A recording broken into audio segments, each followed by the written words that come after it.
Testing. Yes. Any Hoosers, welcome back, everyone. It is okmall. Welcome back to the channel. Today we're going to be covering the Devlog Caravan Upgrades Part 2. And boy, have I been waiting for this. I have skimmed this while at work.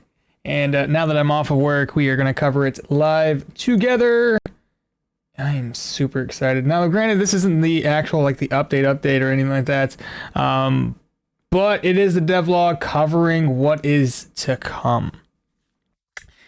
And this stuff is like so exciting. I'm pumped up all day, waiting for me to get home just to kind of cover this together with y'all. So let's kind of get into this. Obviously, hello everyone. Today's devlog. We'll continue to explore the Caravan upgrade system, which will bring us to the second part of the upgrade. In this case, it's the restoration tree. So I think last time it was the cooking part of the tree. Now we're under the restoration. So if they keep this kind of thing up, from the looks of it, what we're going to be happening is it's going to be, I'm thinking, 4 parts of the devlog before they finally release this. What's up, Caliber? How's it going? Yeah. So give me a second as we scroll on down. How does he say hello to everybody? Mr. Caliber's the only one in right now.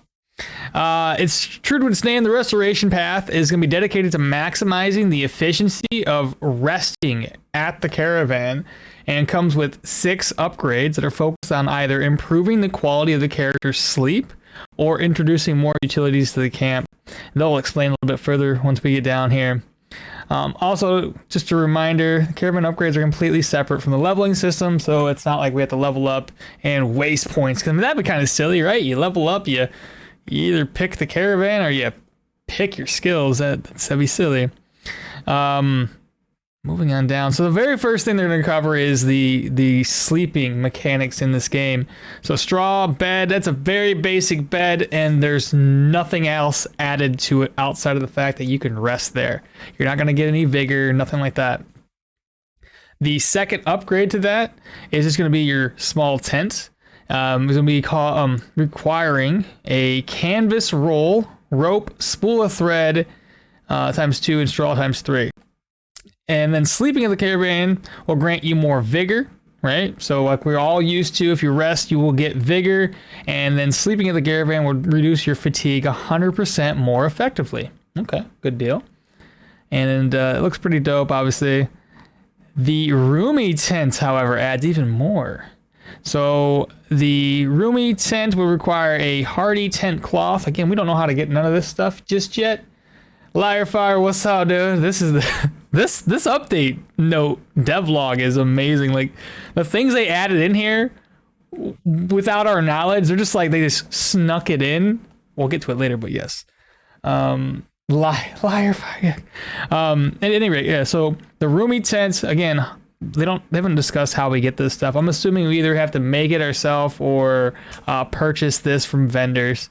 But anyway, a hardy tent cloth, rope, spool of thread, and straw. Now, rope, spool of thread, and straw, easily obtainable throughout your playthrough. You're going to find so much rope, spools of thread, and straw just by playing. This is not going to take too much difficulty to obtain. It's the hardy tent we got to figure out. I'm guessing we can buy that stuff. Isn't Maul looking cute tonight? Ain't I always, though? Liar over in the chat was saying this devlog was definitely different. I liked it even more than the previous one. Very different. Yes, the previous one just kind of covered the cooking aspect of everything. Now this part here, chat. This here. They throw some curveballs at us, and I love it. So the shrine. This upgrade will adjust to the character's race and their religion. Now we're like, okay, yeah, cool, yeah, whatever. Humans will set up a praying spot. The elves, they just threw this in here. Elves have a meditation spot, and dwarves an offering spot. I'm like, no, they didn't. They really haven't really touched on elves much as like a playable race or anything. But here we are, elves. I'm like, come on now, dude, stop it. Emo mall. Listen, I just had to throw something on. So listen, emo mall. Don't have my hat on. I have a hat right here. I can put that on. Anyway, the praying spot Requirements: Harrow Knight's altar, ritual candles, and an altar bell. Again, these last two items, I know we all have found those throughout our playthroughs. That's not a problem. This is going to be a new item. We got to figure out how to gain that. The effect will allow your character to pray at the caravan camp and receive a blessing. I think the blessing is what we've all come or accustomed to. This is the normal blessing. The meditation spot. This is for the elves. Meditation table, incense, and a censer. So again, these two things we can easily find. Meditation table. Now this one will give you, allows you to meditate and gives you peace of mind. I don't know about you. I don't know what peace of mind is, but I'm assuming it's a hell of a buff. Whether it's the exact same, I'm assuming all of these buffs are slightly different from one another. They'll provide different bonuses to your character. And lastly, this should be for the dwarves, the offering spot. You'll require a Lessic runic stone, a skull, and a candle end. And this will allow your character. Now, this one I like a lot. I played Jorgrim. If you guys have noticed, I played Jorgrim a lot. So the fact that his is an offering spot, listen to this. So it allows your character to call upon the ancestors and receive ancestors' gaze. This effect lasts indefinitely and scales with enemies killed. So if you were like level 30 and you've murdered like 30,000, I don't know, there's probably going to be a soft cap, I'm sure. But just the fact that you can kill enemies and get a stronger buff. The only issue I see, because this is possible if you get low health, that you're just going to lose your buff. But yeah, the buff is removed upon reaching low health. So yeah, there's going to be times where you're probably going to have that buff for the first couple of enemies, and then it's gone.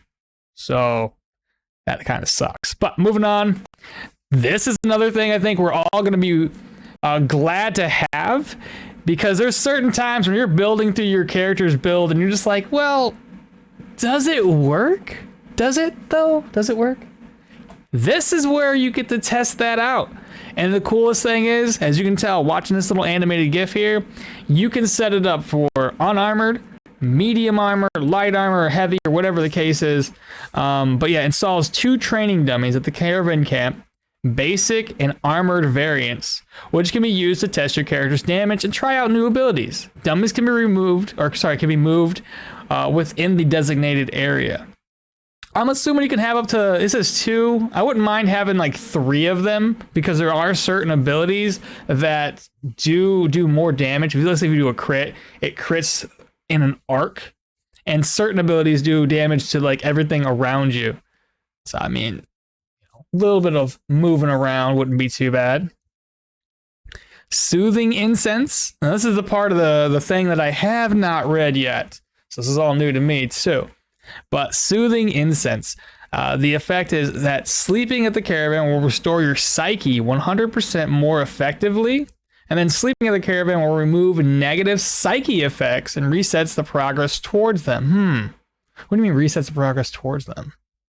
I'm wondering if psyche effects are going to be more permanent, and you have to soothe them by sleeping at your caravan to kind of get rid of them or something. That's weird. Let me read up on see what everybody else is talking about here in the chat. Addicted mall isn't looking cute. Adorable mall, emo mall. I want me elves archers. Yeah, I know it's December mall, but you will be my Valentine. Jeez, boy. Until the RTR comes, I won't have peace of mind. Jorgrim range will be untouchable, and it would be interesting if there were like 3. Yeah, 3. I think 3 would be an appropriate number. And then you can just kind of like pile them up and test the skills that are more AoE based. 2's fine for right now, but yeah, 3. I wish they would add more. This is the last part. This is a very short devlog. As soon as we're done doing this, I will not need to edit it. Straight to YouTube.